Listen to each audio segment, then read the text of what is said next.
There you go.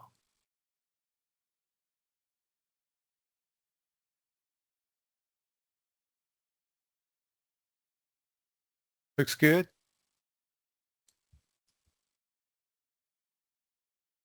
Yeah, looks good. Great. All right. So assignment 6, covering decision theory. So we have 4 different questions. So basically in this chapter, the main thing about this chapter is how you're going to make decisions based on where you are optimistic or pessimistic. So they have, decision theories like a max, mean, Laplace, and minimax, regret. So those are the main, I think, a technique this chapter is talking about. So that's something we're going to do. That's what the first problem is talks about. Okay, so we have a contractor trying to make a decision depending on the demand of next year. So this is for making decision for next year, whether demand is high, low, we don't know, but we have figures, kind of estimated demand, estimated uh, profit, I should say, depending on demand. Okay, when demand is low, demand is high, so we're gonna make one of those 3 decisions: do nothing, or we're gonna expand, or we're gonna do subcontract. Okay, so those are the decisions we're gonna do, but the variables we are facing is demand of next year, low or high. Okay, then now we're gonna apply max, min, Laplace, minimax, regret, and see what kind of decision we can come up with. So kind of summarize what have it. Max, min is just best of the worst. Max is the best. Laplace is basically average of those numbers. Minimax, regret is trying to find the list of worst cases. So that we're going to get into that, but that's kind of technique that we have. So applying max, which is the best of the best. So again, for each alternative, each decision making, we can do the best is 60. Same thing for expand, 80. Subcontract, the better choice is 70. So we have those 3 possible payoff. So we know that $80 is the best, so we can go with expand because that gives us the best value. Okay. So by the way, this is the decision making under certainty, meaning that you figured it out all the possible outcome, right? So you don't have to make up your mind in the first place, unlike decision making under risks. Because when you have a risks, meaning that you're going to make up your mind in the first place, then you're going to take the risk. Okay, so that's something different between uncertainty versus risks that is coming up in the next problem. So the second type of technique we can apply is max mean, which is the best of the worst. So worst case for do nothing is 50. Expand, the worst one is 20. Subcontract, the lower number is 40. So out of those number, which number is the best payoff? 50. So we can go with do nothing if we apply max min technique. So pretty straightforward. As long as you stay with the term max min. A little bit confusing in the first place. Laplace is, we don't want to go that extreme. We want to take in the middle, so we have the average for each decision making.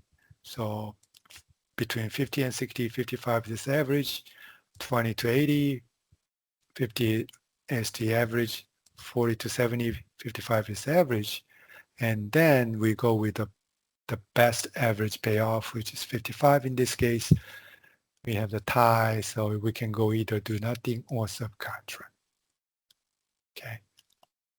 Then we have a last technique, what they call minimax regret. Okay. So they figured there's another way you can improve this technique of decision making. So we'll find out what are the regrets by not taking one or the other. In other words, opportunity costs, opportunity loss. Okay. So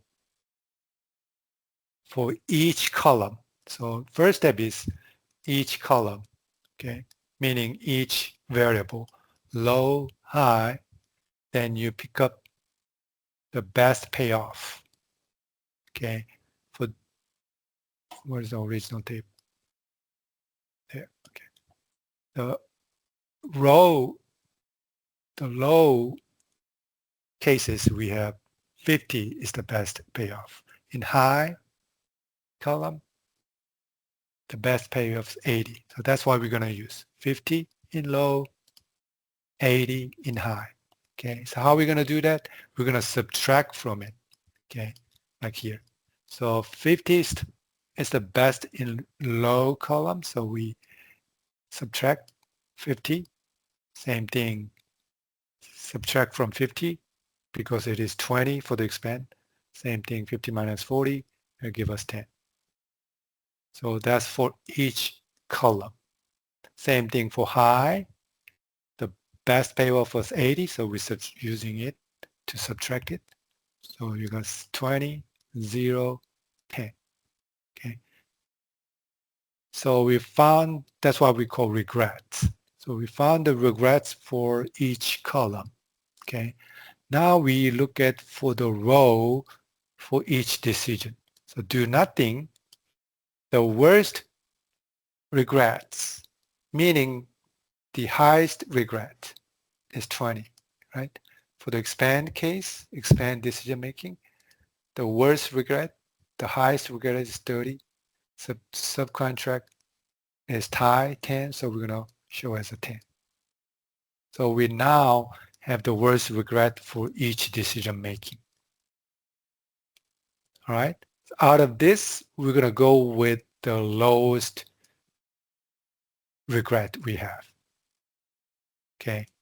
Because again, this is the kind of pessimistic number. So out of that, we'll go with the best one to be safe, to reduce the loss, opportunity loss.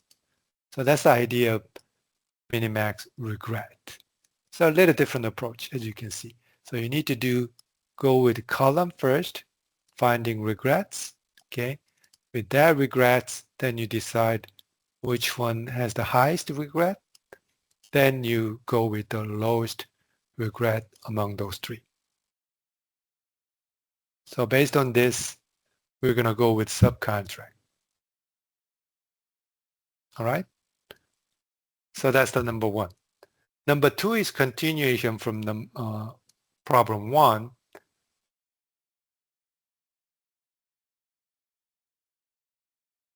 So the idea of expected profit,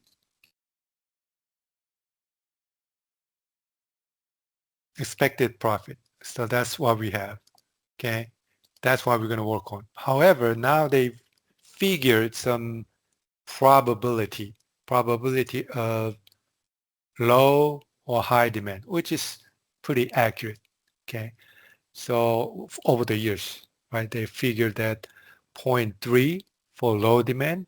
So out of whatever happens, 30% will be low demand and 70% will be high demand. Okay, that's what they figured. Okay, so we're going to use this probability to the payoff and see what's going to happen. To do that, that's what we call decision making under risk. Okay, meaning that you're going to go with one decision making in the first place. So if you go with do nothing, this is what you're going to get.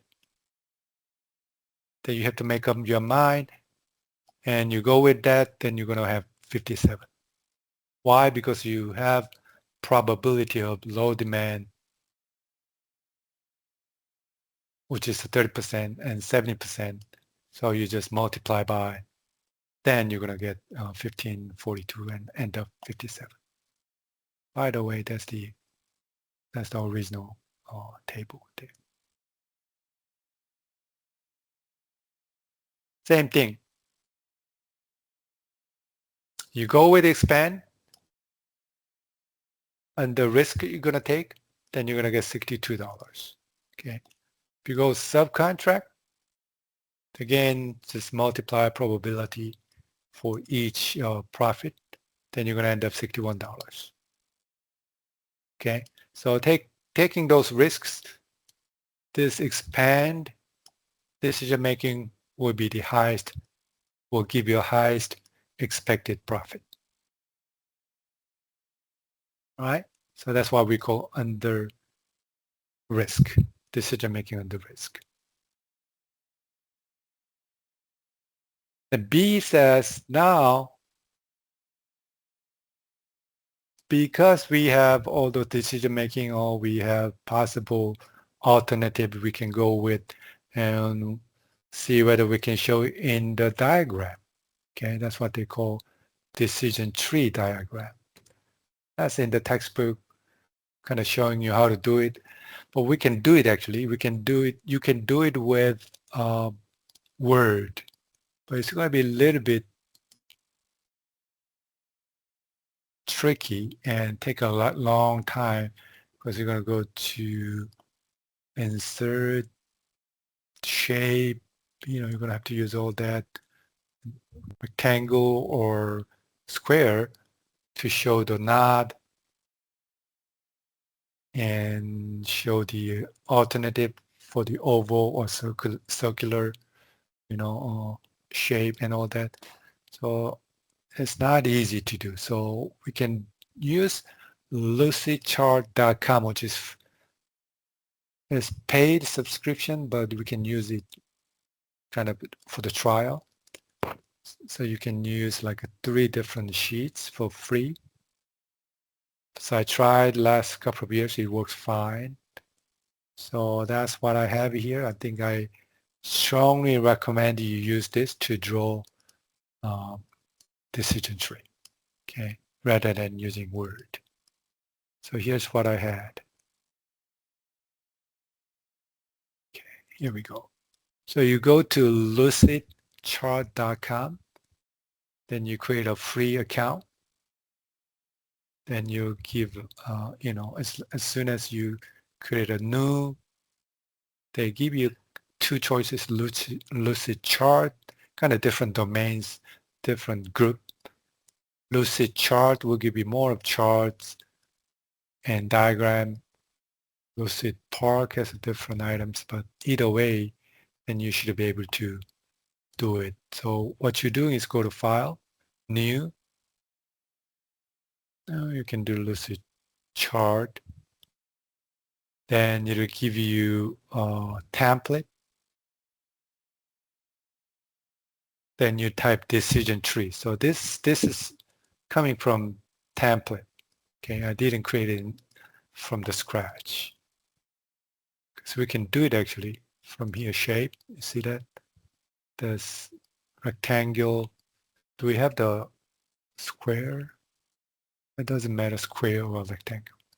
So here, then you can make it small. Then we have circular, this guy. Then you just keep making copy, right? So that you can just produce a bunch of them and lined up just like, oops, just undo it from here, undo. Then you just put it in the right place. That's what I have here, okay? Kind of combination of template and then manual job. It's going to take only 15 minutes. And so in terms of the line goes by, here's a line here. This is the line. Or you can use this one. But I think this is better. Okay, like that. So you can extend it. Yeah. Or you can just move it just like that. Okay. So very easy to use. If you try just a few minutes, you'll get it. And also we don't have so many other stuff to do, only rectangle, circular lines. So it's pretty straightforward compared to other diagrams. Okay. And if you try to do in Word, it's kind of math, pretty tough to do. So I have used this in another class. It's worked fine.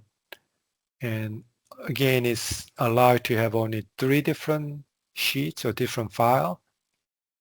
And also they have limited amount of items you can use, but students never had any, reached maximum.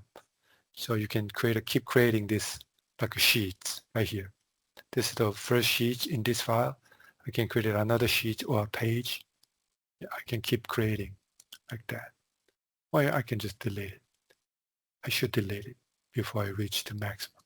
Yes. Okay. So that's not too bad. So I really encourage to use this rather than Word or something else. All right. So this is the one based on, where'd it go?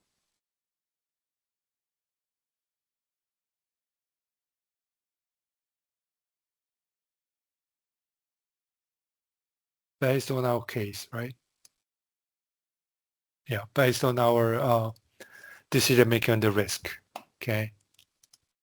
Oops. From here. Okay, that's the starting point. And that's the node for do nothing decision making, expand, or subcontract. So you multiply this by 30%, it'll give you $50. Again, multiplying those two. To expand, do the same thing, you end up having 20 and so forth.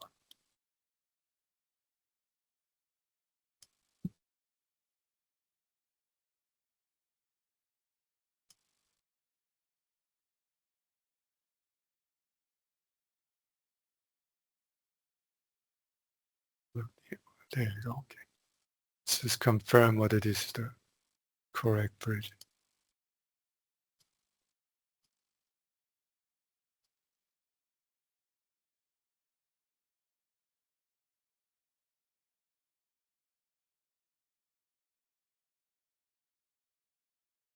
Okay. So that's why we have. I think I started left to right, but it should be starting from right to left. Come up with 57. Okay. So we multiplying these two numbers, add up, then you got 57. I think I explained different way. Same thing, multiply those two numbers. Again, here's these two numbers, and you come up with 62, and so forth. Here too, 30% by $40, 70%, $70. Add them up, then you got $61. Okay. All right, so that's a decision tree we can come up with. That was B. And C, now expected value of perfect information. So that's something we're trying to find out, the difference between expected payoff under certainty, which is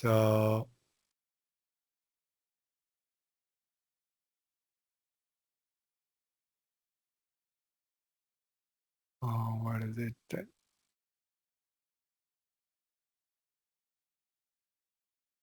Well, I think we can try it again here. I was trying to pinpoint, but okay.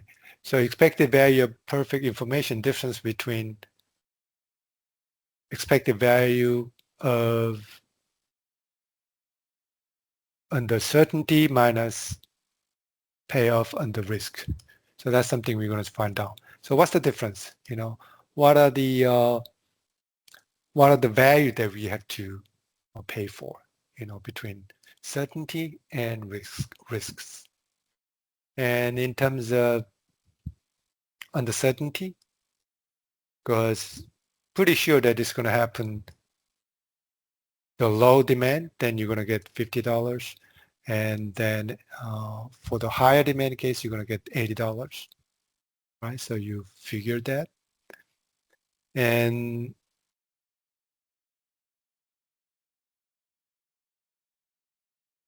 then we had it expected payoff for under risk is $62 from A that we figured, right? So we're going to use those two numbers.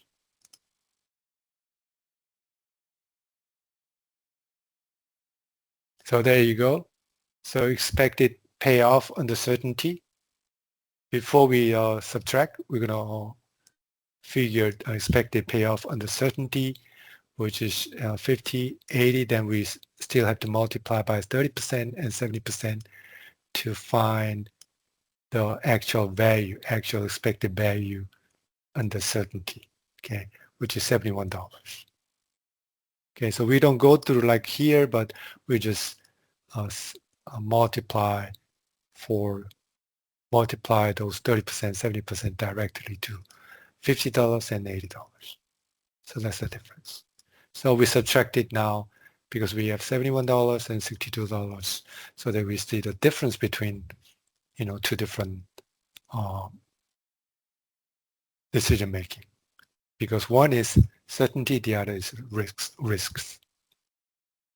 So meaning that with a risk, decision making risk, so we can do is just $62,000, which is you just lock into, because you make up your mind, you go with, one decision making. And with the perfect information,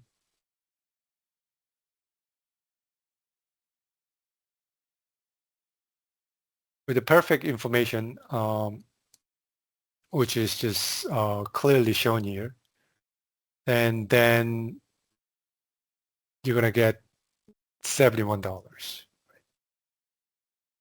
$71,000 actually, right here. So what's the difference? So that's what I have here. Value perfect information. That's what they call it, difference between, two different states.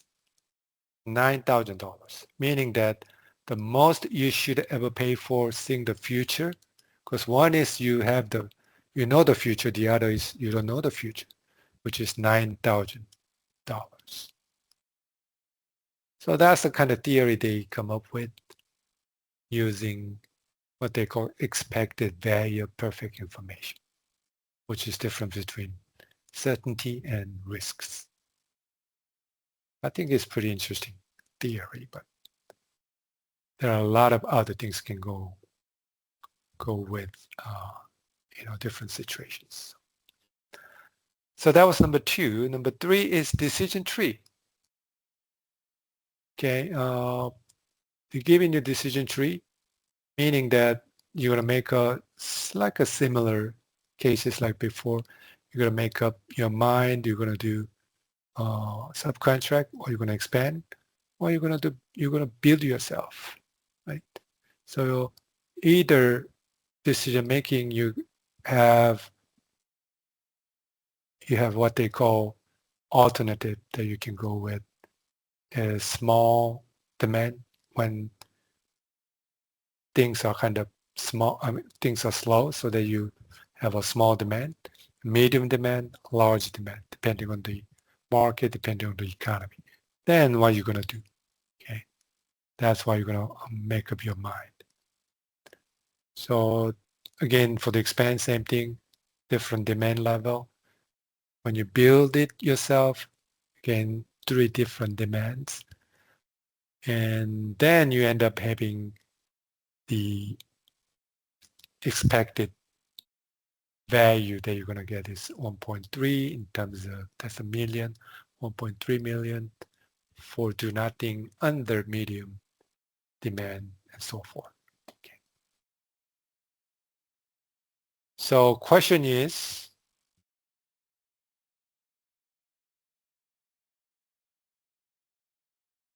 determine the product of chance, probability, and their respective payoff for remaining branches.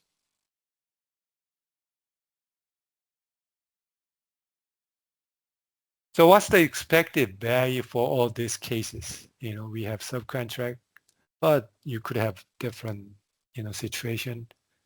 And what are the expected value if you take all these things into account? So all you have to do is just figure for the subcontract. Then you go the nodes, small demand, that's of 0.4, 40%. So you multiply those two numbers, expected value and the probability. All right, so that'll give you expected value for the subcontract under small demand. Same thing, medium demand, which is high, so you can go either. But large demand, then you go with the largest number, largest payoff, which is 1.8. So you multiply 0.1 by 1.8. So that's what I have it here by picking up subcontract level. Okay. For the expand decision making, if you make a decision for expanding, again, 3 different circumstances. So small demand, so 3 different things you can do. But the largest or highest payoff is 1.5. So you again multiply 0.4 by 1.5. Same thing, medium demand is only one choice, so you just multiply those two. Large demand, same thing, 0.1 times 0.7, which is build, will give you the largest payoff. So that's what I have here. Okay, so once you figure for each decision making, you add them up. Add those 3 numbers, 0.4, 0.6, 0.18. That's why you get $1.3 million for subcontract. That's the expected value. For the expand, add them up, you got 1.57. That's 1 million. 0.57. And build, that's 1.3. So the large number we have from this expected value is what expand, because it gives you the highest number. So pretty easy to read, right? So you just pick a largest and multiply by.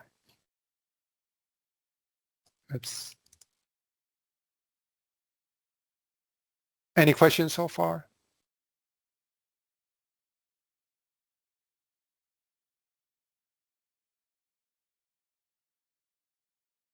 Nope. All right. The last one is just like the first one we had it, first problem, making decisions under max, min, Laplace, and minimax regret. This time, the theme park is trying to relocate, whether relocate or just renew the contract on the current location. But there's some interesting going on, because if you relocate to another place, the place will have the motel. This motel will build up. What was that? I think. Oh, okay. So yeah, they plan to build a motel in the near future. So they might go that places. So that's the kind of, a variable. Whether motel is approved or motel project is rejected. So that's kind of like a different level of demand, right? High demand or low demand. But this time, whether motel will be approved or not. Because the thing it can affect, because if motel is approved when they relocate to the near site, they make a higher profit. It's pretty obvious, because this gives you the highest profit or expected value, right? Then motel is rejected, project is rejected somehow.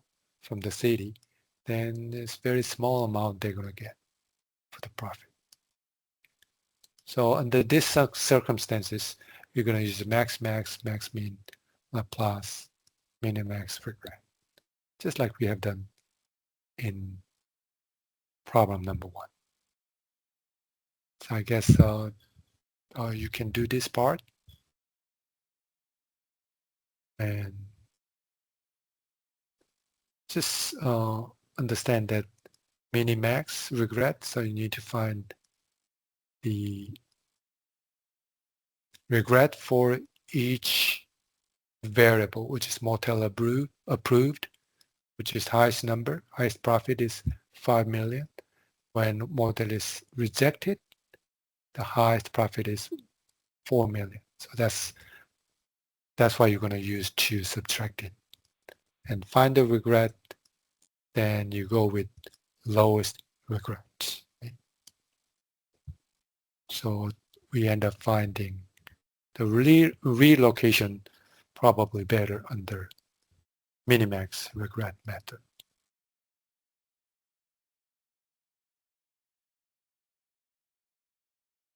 All right.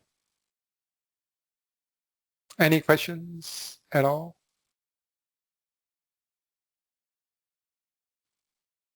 No, I think I'm good. Good. So this chapter is not that bad, right? It's pretty straightforward, easier to understand compared to other chapters, and pretty short. So hopefully that helps. All right. Anybody else? Question, comments? No. No, thank you. Okay, guys. And take care, and we'll see you next time then. Thank you. Thank you very All right. much. Have a good night. Bye-bye.